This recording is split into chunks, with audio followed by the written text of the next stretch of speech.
গুলি, বোমার আওয়াজ ও বারুদের গন্ধে প্রকৃতির ভূস্বর্গ কাশ্মীর পরিণত হয়েছে নরকে। ভারত, পাকিস্তান আর চীনের আগ্রাসী মনোভাবে নিজেদের ঐতিহ্য হারাতে বসেছে সৌন্দর্যের এই লীলাভূমি। এই আবহে স্থানীয় সময় বুধবার আজাদ কাশ্মীর সফর করেছেন পাকিস্তানের প্রধানমন্ত্রী শাহবাজ শরীফ।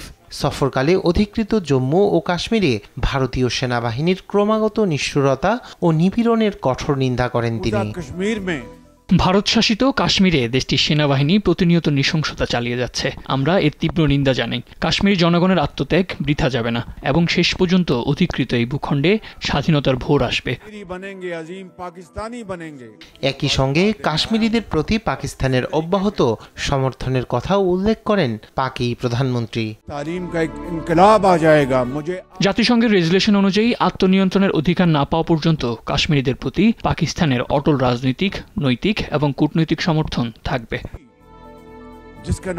এ সময় সন্ত্রাসবাদের বিরুদ্ধে লড়াইয়ে নিরাপত্তা বাহিনীর আত্মত্যাগের প্রশংসা করেন এবং পাকিস্তানের বিরুদ্ধে ষড়যন্ত্রকারীরা সফল হবে না বলেও উল্লেখ করেন শাহবাজ শরীফ।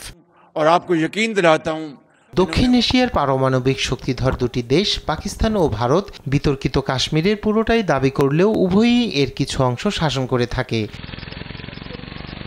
কাশ্মীরকে কেন্দ্র করে ভারত ও পাকিস্তানের মধ্যে যুদ্ধ হয়েছে একাধিকবার। 1962 সালে চীন ভারত যুদ্ধের মধ্য দিয়ে কাশ্মীরের আকসাই চীন অংশটির নিয়ন্ত্রণ কায়েম করে চীন, আর তার পরের বছর কাশ্মীরের ট্রান্স কারাকোরাম অঞ্চলটি চীনের হাতে ছেড়ে দেয় পাকিস্তান। সেই থেকে পাকিস্তান, ভারত ও চীন এই তিন দেশের মধ্যে ভাগ হয়ে আছে কাশ্মীরের নিয়ন্ত্রণ। অন্যদিকে জওহরলাল নেহরুর সময়ে ভারতীয় সংবিধানে কাশ্মীরকে দেওয়া বিশেষ মর্যাদা 370 ধারা 2019 সালের 5 আগস্ট বাতিল করে ভারত। সে সময় জম্মু ও কাশ্মীর রাজ্য পুরোপুরি মুছে ফেলে এটিকে লাদাখ এবং জম্মু কাশ্মীর নামে দুটি আলাদা কেন্দ্রশাসিত অঞ্চলে রূপান্তরিত করা হয়।